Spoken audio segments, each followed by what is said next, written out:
Shalom adik-adik remaja, bagaimana kabar kalian? Ya, damai sejahtera, sukacita dari Tuhan Yesus Kristus kiranya menyertai kita semua.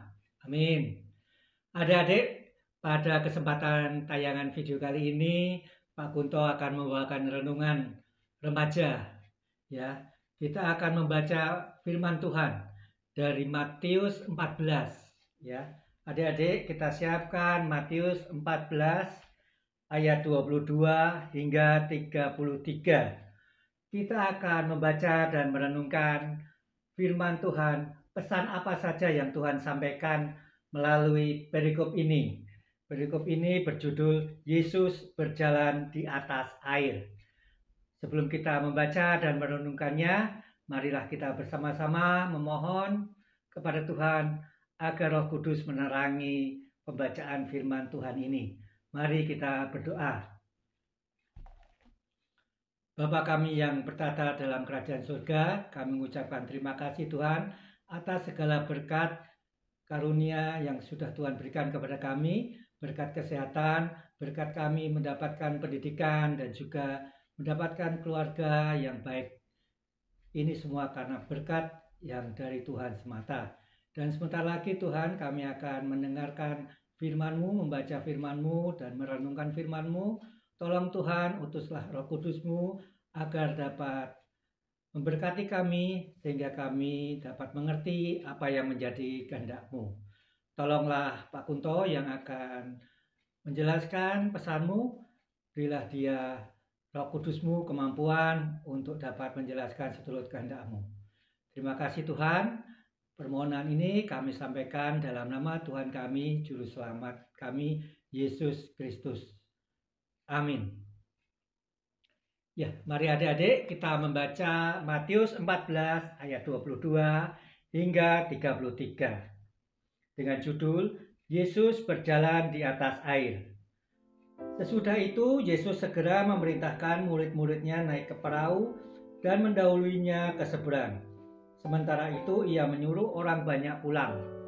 Dan setelah orang banyak itu disuruhnya pulang. Yesus naik ke atas bukit untuk berdoa seorang diri. Ketika hari sudah malam, ia sendirian di situ. Perahu murid-muridnya sudah beberapa mil jauhnya dari pantai dan diombang-ambingkan gelombang karena angin sakal. Kira-kira jam 3 malam datanglah Yesus kepada mereka berjalan di atas air. Ketika murid-muridnya melihat dia berjalan di atas air, mereka terkejut dan berseru, "Itu hantu!" Lalu berteriak-teriak karena takut. Tetapi segera Yesus berkata kepada mereka, "Tenanglah, aku ini, jangan takut." Lalu Petrus berseru dan menjawab dia, "Tuhan, apabila Engkau itu, suruhlah aku datang kepadamu berjalan di atas air." Kata Yesus, "Datanglah." Maka Petrus turun dari perahu dan berjalan di atas air mendapatkan Yesus. Tetapi ketika dirasanya tiupan angin, takutlah ia dan mulai tenggelam lalu berteriak, "Tuhan, tolonglah aku." Segera Yesus mengulurkan tangannya, memegang dia dan berkata, "Hai orang yang kurang percaya, mengapa engkau bimbang?" Lalu mereka naik ke perahu dan angin pun redalah. Dan orang-orang yang ada di perahu menyembah dia, katanya, "Sesungguhnya engkau anak Allah." Ya, demikian pembacaan firman Tuhan yang kita baca bersama-sama tadi dari Matius 14 ayat 22 sampai 33. Ya, adik-adik remaja yang dikasihi Tuhan Yesus Kristus, peristiwa yang mendahului Yesus berjalan di atas air itu adalah peristiwa mukjizat ketika Tuhan Yesus memberikan makan kepada 5.000 orang. 5.000 orang itu adalah laki-laki yang dihitung ya, dan tidak termasuk wanita dan anak-anak. Boleh dikatakan 5.000 orang laki-laki itu adalah 5.000 kepala keluarga ya, karena biasanya yang menjadi kepala keluarga adalah laki-laki sehingga wanita dan anak-anak tidak dihitung. Mukjizat ini berasal dari 5 roti dan 2 ikan ya. Dari 5 roti dan 2 ikan itu Tuhan Yesus dapat memberikan makanan kepada banyak orang, kepada 5.000 orang laki-laki, dan itu tidak termasuk wanita dan anak. itu masyarakat yang diberi makan Tuhan Yesus Kristus itu ingin menjadikan Tuhan Yesus sebagai raja. Namun Tuhan Yesus itu menolak, dan Tuhan Yesus menyuruh masyarakat untuk membubarkan diri, dan juga menyuruh para murid-muridnya untuk bertorak duluan, pulang duluan, mengendarai kapal ya. Jadi Tuhan Yesus ingin mengasingkan diri untuk apa? Adik-adik, Tuhan Yesus mengasingkan diri untuk berdoa. Ya, ini tertulis di ayat 23. Dan setelah orang banyak itu disuruhnya pulang, Yesus naik ke atas bukit untuk berdoa seorang diri. Tuhan Yesus mengasingkan diri untuk berdoa. Adik-adik, selama di bumi Tuhan Yesus adalah manusia dan sekaligus anak Allah. Sebagai anak Allah, Yesus adalah anak Allah yang taat, manusia yang taat, ya, taat dengan Bapaknya, selalu menjaga relasi dengan Bapaknya. Jadi Yesus itu selalu memiliki waktu-waktu khusus untuk berdoa kepada Allah Bapa. Jadi Tuhan Yesus itu menjaga relasi hubungan dengan Allah Bapa. Ya, adik-adik, ya, hendaknya kita juga selalu berdoa. Mengapa kita berdoa? Berdoa itu untuk kesejahteraan rohani kita. Ya. Jadi dengan berdoa kita bisa mengungkapkan isi hati kita kepada Tuhan. Ya, kita bisa mengucapkan syukur atas berkat-berkat yang sudah Tuhan berikan kepada kita. Berkat kesehatan, berkat kita bisa mempunyai teman, berkat kita mempunyai keluarga dan sebagainya. Dan juga kita bisa memohon kebutuhan kita kepada Tuhan. Ya Tuhan, berilah kami pikiran yang jernih sehingga bisa belajar dengan baik. Tuhan, kami membutuhkan sepeda yang lama itu kelihatannya sudah rusak. Ya, katakanlah kepada Tuhan. Dan juga Tuhan itu bisa mencegah kita dari godaan-godaan si jahat. Ya. Dan doa itu merupakan suatu perintah dari Tuhan Yesus Kristus. Ya, ini kita bisa baca dalam Matius 26 ayat 11 ya. Matius 26 ayat 41. Matius 26 ayat 41. Berjaga-jagalah dan berdoalah supaya kamu jangan jatuh ke dalam pencobaan. Roh memang penurut tetapi daging lemah. Dengan berdoa kita bisa memohon kepada Tuhan untuk dijauhkan dari macam-macam pencobaan. Ya, pencobaan dari si jahat. Ya, keinginan untuk berbuat curang, keinginan untuk mencontek, ya, dan keinginan yang tidak baik, yang tidak seturut dengan kehendak Tuhan. Ini gunanya kita berdoa. Seperti kita dalam keluarga sebagai anak ya, sebagai anak yang taat kita juga harus mempunyai hubungan yang baik dengan kedua orang tua. Jadi adik-adik, pesan Tuhan dalam perikop ini, Tuhan menginginkan kita untuk rajin berdoa ya. Mari kita biasakan berdoa. Kita biasakan mempunyai waktu khusus ya, mungkin setelah bangun pagi atau setelah pulang sekolah atau sebelum tidur ya. Kalau Pak Kunto mempunyai kebiasaan setelah bangun pagi cuci muka lalu membaca renungan harian dan berdoa ya. Kalian bisa memilih cara kalian masing-masing. Dan juga untuk belajar renungan harian ya, belajar saat teduh, gereja kita IKJ Sarimulyo itu mempunyai fasilitas renungan harian Rabu dan Jumat. Nah, kalian juga bisa saksikan, bisa ikuti renungan harian setiap Rabu dan Jumat di channel Info IKJ Sarimulyo. Ya, lalu pesan kedua dari perikop ini apa? Ketika Tuhan Yesus menyuruh para murid-muridnya bertolak naik ke kapal ya, di tengah perjalanan beberapa kilometer setelah bertolak itu terkena angin sakal ya. Angin sakal itu begini, ini perahu, jadi angin sakal itu semacam angin ribut yang dari depan perahu ya. Di perahu ini ada angin sakal dan ini kencang sekali anginnya dan menyebabkan perahu ini terombang-ambing ya, terombang-ambing. Coba bayangkan kalau kita naik kapal dan mendapatkan ombak yang besar, angin yang besar, kapal kita terombang-ambing, bagaimana perasaan kita ya? tentu saja khawatir ya. Demikian juga yang dialami oleh para murid, mereka juga khawatir. Tetapi pada kira-kira jam 3 malam ya, jam 3 malam itu mereka melihat ada sesosok dan mereka menyangka yang sesosok itu adalah sosok hantu. Oh, itu hantu. Tetapi apa ya sebenarnya adik-adik? Sebenarnya itu bukan hantu. Itu adalah Tuhan Yesus yang berjalan di atas air. Tuhan Yesus mengerti kalau para muridnya sedang dalam keadaan tidak baik, dalam keadaan khawatir. Tuhan Yesus hendak menolong para murid, tetapi para murid menyangkanya Tuhan Yesus adalah hantu. Dan Petrus tidak percaya. Itu bisa kita baca ayat 28. Lalu Petrus berseru dan menjawab dia, Tuhan, apabila engkau itu, suruhlah aku datang kepadamu berjalan di atas air. Dan Tuhan Yesus mengatakan, datanglah. Namun apa yang terjadi? Petrus tidak percaya 100% terhadap Tuhan. Dia masih kepikiran dengan angin yang menimpanya. Jadi angin itu meniupnya sehingga Petrus itu tenggelam. Dan yang dilakukan Tuhan Yesus adalah mengulurkan tangan Tuhan Yesus dan meraih Petrus, dan Petrus memberikan tangannya sehingga Petrus tidak jadi tenggelam dan mereka kembali ke kapal. Ini apa yang dapat kita pelajari, bahwa Tuhan Yesus itu adalah jawaban doa-doa kita ya. Kalau pesan pertama, Tuhan Yesus menginginkan kita rajin berdoa.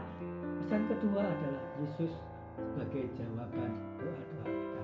Tuhan Yesus tahu segala pergumulan kita, segala kebutuhan kita yang kita nyatakan dalam doa, dan Tuhan Yesus menjadi penolong jawaban doa kita. Kita misalkan saja ada kekurangan dalam suatu mata pelajaran, misalkan pelajaran fisika, dan kita sudah belajar bersungguh-sungguh namun kurang bisa, dan kita berdoa dan kita ada informasi kelihatannya di sana ada kakak mahasiswa yang bisa memberikan pengajaran fisika, kimia, matematika dan sebagainya begitu ya, dan kita bisa mendapatkan pelajaran dari kakak tersebut. Ini adalah suatu jawaban doa dari Tuhan Yesus. Tuhan Yesus sudah memberikan jawaban.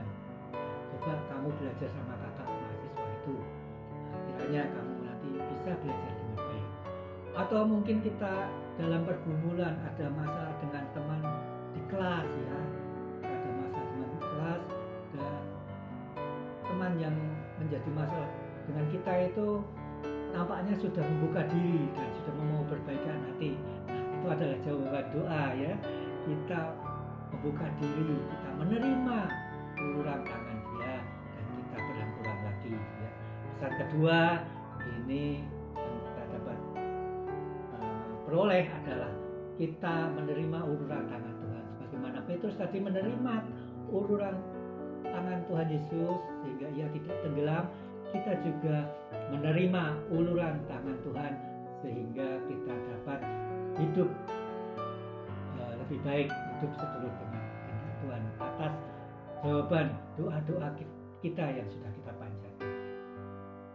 Dan kemudian pesan yang ketiga yang dapat kita peroleh dari pembacaan perikop ini adalah kita bisa menjadi tangan Tuhan yang terulur.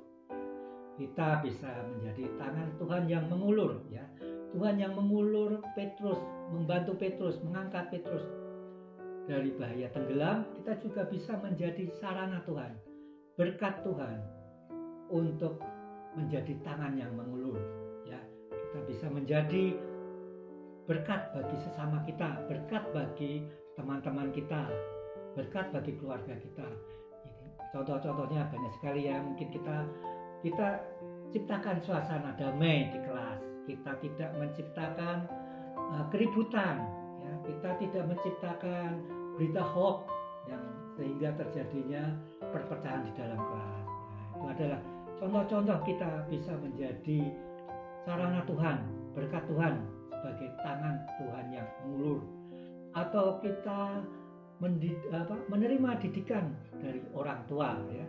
Kita menerima didikan dari orang tua, kita patuh dan taat kepada maupun kepada guru ataupun orang yang lebih tua. Itu salah satu sarana Tuhan, kita dipakai Tuhan untuk menjadi tangan Tuhan yang mengulur. Dan juga kita bisa berpelayanan di gereja, ya, berpelayanan di komisi remaja ataupun di komisi-komisi lainnya. Kita menjadi sarana tangan Tuhan yang mengulur. Kita menjadi berkat bagi teman kita, kita menjadi berkat bagi sesama kita, dan kita juga menjadi berkat bagi alam semesta. Ya, adik-adik remaja ketahui bahwa Yogyakarta sedang darurat sampah. Kita tidak membuat kekotoran lebih banyak lagi. Kita tidak membuang sampah sembarangan, ya. Kita bisa belajar untuk mengelola sampah-sampah itu. Jadi adik-adik remaja yang dikasihi Tuhan Yesus, dari perikop ini dari Matius 14 ayat 22 sampai 33 kita belajar 3 kesatuan. Yang pertama, Tuhan menginginkan kita untuk rajin berdoa, dan yang kedua, Tuhan Yesus adalah jawaban doa-doa kita sebagai tangan yang menerima uluran tangan Tuhan Yesus, dan yang ketiga, kita bisa dipakai Tuhan sebagai tangan Tuhan yang mengulur, sebagai sarana berkat Tuhan untuk sesama kita, untuk teman-teman kita, untuk saudara-saudara kita, maupun pada masyarakat yang lebih luas dan alam semesta. Demikian adik-adik, renungan remaja yang Pak Kuto bawakan. Semoga dapat memberkati kalian dan juga Pak Kuto sendiri. Sebelum kita akhiri renungan ini, mari kita berdoa kepada Tuhan, dan nanti kita tutup dengan doa. Mari kita berdoa. Allah Bapa kami yang berada dalam kerajaan surga, kembali lagi kami menghadap-Mu untuk mengucapkan syukur dan terima kasih atas firman-Mu yang sudah kami baca dan kami renungkan. Berkatilah kami ya Tuhan, sertai kami Tuhan, utuslah Roh Kudus-Mu agar kami dapat mempraktekkan apa kehendak Tuhan dalam kehidupan kami, agar kami juga dapat menjadi berkat Tuhan dalam kehidupan kami di tengah-tengah dunia ini. Tuhan, kami mengucap syukur untuk renungan hari ini. Tuhan sertai kami semua sehingga kami dapat melanjutkan kehidupan ini menjadi pribadi-pribadi yang lebih baik seturut kehendak-Mu. Dan kami tutup doa ini dengan doa Bapa kami. Bapa kami yang ada di surga, dikuduskanlah nama-Mu, datanglah kerajaan-Mu, jadilah kehendak-Mu di bumi seperti di surga. Berikanlah kami pada hari ini makanan kami yang secukupnya, dan ampunilah kami akan kesalahan kami, seperti kami juga mengampuni orang yang bersalah kepada kami. Dan janganlah membawa kami ke dalam pencobaan, tetapi lepaskanlah kami daripada yang jahat. Karena Engkau-lah yang mempunyai kerajaan, kuasa, dan kemuliaan sampai selama-lamanya. Amin. Demikian renungan Komisi Remaja. Bagi adik-adik yang belum subscribe channel ini, silakan subscribe. Bagi yang terberkati, silakan tekan tanda like ya, jempol ya. Dan silakan membuat komen atau komentar-komentar untuk layanan info, layanan YouTube Komisi Remaja ini. Demikian adik-adik, Tuhan memberkati kita semua. Salam